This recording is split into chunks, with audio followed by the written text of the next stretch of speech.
Hello everyone, welcome to Straight Drive Cricket Channel.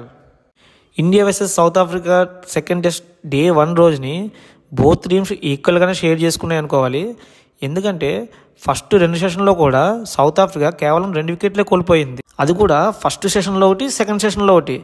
ఇక్కడ మన బౌలర్లు మెచ్చుకోవాలి. ఎందుకంటే వాళ్ళు మంచి కంబ్యాక్ ఇచ్చి లాస్ట్ సెషన్లో 4 వికెట్లు తీశారు. ఎస్పెషల్లీ సిరాజ్ తీసిన de Zorzi wicket last over of the డేలో. దానివల్ల ఏమైందంటే టీమిండియా కొంచెం పై చేయి సాధించినట్టు అనిపించింది డే 1 రోజుని. మొత్తం మీద డే 1 రోజున ఆట ముగిసే సమయానికి సౌత్ ఆఫ్రికా టీం 6 వికెట్ల నష్టానికి 247 పరుగులు చేయగలిగింది. ఒకసారి మనం మ్యాచ్ వివరాల్లోకి వెళ్దాం. ఎప్పట్లానే మన ఇండియా కెప్టెన్ చేంజ్ అయినా కానీ టాస్ ఓడిపోయింది. కెప్టెన్ బహుమా టాస్ గెలిచి ఫస్ట్ బ్యాటింగ్ తీసుకున్నాడు. మనం నిన్న అనుకున్న చేంజెస్ తప్పితే టీంలో అక్సర్ ప్లేస్లో నితీష్ కుమార్ రెడ్డి, గిల్ ప్లేస్లో సాయి సుదర్శన్ తప్ప మిగతా ఏమీ చేంజెస్ లేవు. అట్లనే సౌత్ ఆఫ్రికా కూడా ఒక చేంజ్ చేసింది. ఏంటంటే వాళ్ళ ఆల్రౌండర్ బాస్ ప్లేస్లో స్పిన్నర్ ఆల్రౌండర్ అయిన ముత్తుస్వామిని టీంలోకి తీసుకొచ్చింది. గ్రేట్ మూవీ అనుకోవాలి. ఎందుకంటే ఫాస్ట్ బౌలింగ్కి సహకరించే పిచ్ మీద వాళ్ళు బౌలింగ్ ఆల్రౌండ్ తప్పించి స్పిన్నర్ ఆల్రౌండ్ పెట్టుకోవడం బట్ చెప్పలేము. ఎందుకంటే డే 3 నుంచి పూర్తిగా స్పిన్నర్లకి సహకరించే అవకాశం ఉంది. ఫస్ట్ బ్యాటింగ్ చేసిన సౌత్ ఆఫ్రికాకి వాళ్ళిద్దరు ఓపెనర్లు అయిన Rickelton and Markram they batted brilliantly అనుకోవాలి. ఎందుకంటే మన బౌలర్లను ఎదుర్కొని అది కూడా రెడ్ సాయిల్ పిచ్ మీద వాళ్ళు ఫస్ట్ వికెట్ పార్ట్నర్షిప్ ఎంతో తెలుసా, 85 రన్స్ చేశారు. లాస్ట్లో అది కూడా ఫస్ట్ సెషన్ లాస్ట్లో బుమ్రా మరాక్రమ్ని బౌల్ చేయడం వల్ల ఫస్ట్ వికెట్ పార్ట్నర్షిప్కి బ్రేక్ ఇచ్చాడు. టీ బ్రేక్ తర్వాత ఇమీడియట్గా కుల్దీప్ యాదవ్ ఒక మంచి బాల్తో రికెల్టన్ని కీపర్ క్యాచ్ అవుట్ చేశాడు. ఇంకా తర్వాత వచ్చిన బహుమా కానీ స్టబ్స్ ఈసారి నెంబర్ 4లో వచ్చాడు మల్డర్ ప్లేస్లో. ఇద్దరు బహుమా అండ్ స్టబ్స్ మళ్ళీ సెకండ్ సెషన్లో ఒక్క వికెట్ కూడా కోల్పోకుండా వాళ్ళు కూడా దగ్గరగా 80 రన్స్ పార్ట్నర్షిప్ చేశారు.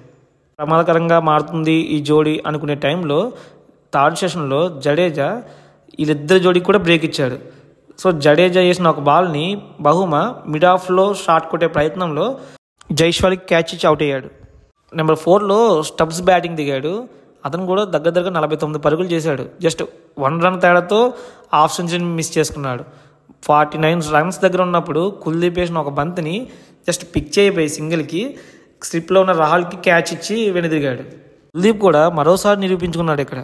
ఎందుకంటే అది స్పిన్ పిచ్చా, ఫాస్ట్ బౌలింగ్ పిచ్చా, బ్యాటింగ్ పిచ్చా అనే డిఫరెన్స్ లేకుండా నేను ఏ పిచ్ మీద అయినా వికెట్లు తీయగలనని నిరూపించుకొని ఈ మ్యాచ్లో 3 వికెట్లు తీశాడు. మళ్ళీ కొద్దిసేపు డిజోర్జీ అండ్ ముత్తుస్వామి ఇద్దరు కూడా భారత్ బౌలర్కి వికెట్ ఇవ్వకుండా విసిగించారు. బట్ ఎప్పుడైతే మనం కొత్త బాల్ తీసుకున్నామో సిరాజ్ వెంటనే డిజోర్జీని కీపర్ క్యాచ్ అవుట్ చేశాడు. బట్ అక్కడ అతను బాధపడి ఉంటాడు. ఎందుకంటే కొత్త బాల్ ఎప్పుడైతే తీసుకున్నామో జస్ట్ 1 ఓవరే, అది 1 ఓవర్ కూడా కాదు, 5 బాల్లే వేయగలం. 5 బాల్స్ అయినా కానీ ఎంపైర్లు లైట్ సరిగా లేదని మ్యాచ్ కాల్ ఆఫ్ చేశారు. బట్ రేపు చూడాలి. ఎందుకంటే బాల్ జస్ట్ 5 బాల్స్ అయింది, న్యూ బాల్. ఆ న్యూ బాల్తో రేపు ఎర్లీ మార్నింగ్ వాళ్ళని ఎంత తొందరగా అయితే అంత తొందరగా అలౌట్ చేయాలి. స్కోర్ మాత్రం 300 బిలో ఉండేటట్లు చూసుకోవాలి. బట్ ఇంకా వాళ్ళ కీపర్ బ్యాట్స్మెన్ అయిన వెరియానే అండ్ ఆల్రౌండర్ ముత్తుస్వామి ఇద్దరు ఉన్నారు గ్రీజులో. సో చూద్దాం వాళ్ళు ఎంత స్కోర్ చేయగలుగుతారు రేపు. పిచ్ అయితే బ్యాటింగ్కి బాగానే అనుకూలంగా ఉంది. బాల్ బ్యాట్ మీదకి బాగానే వస్తుంది.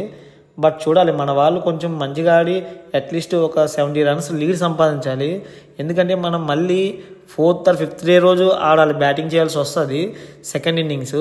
అప్పటికి పిచ్ అనేది స్పిన్నర్లకి అనుకూలించే అవకాశం ఉంది. అందుకనే మనం ఫస్ట్ ఇన్నింగ్స్లోనే కొంచెం లీడ్ సంపాదిస్తే వాళ్ళని కొంచెం ప్రెజర్లోకి నెట్టే ఛాన్స్ ఉంది.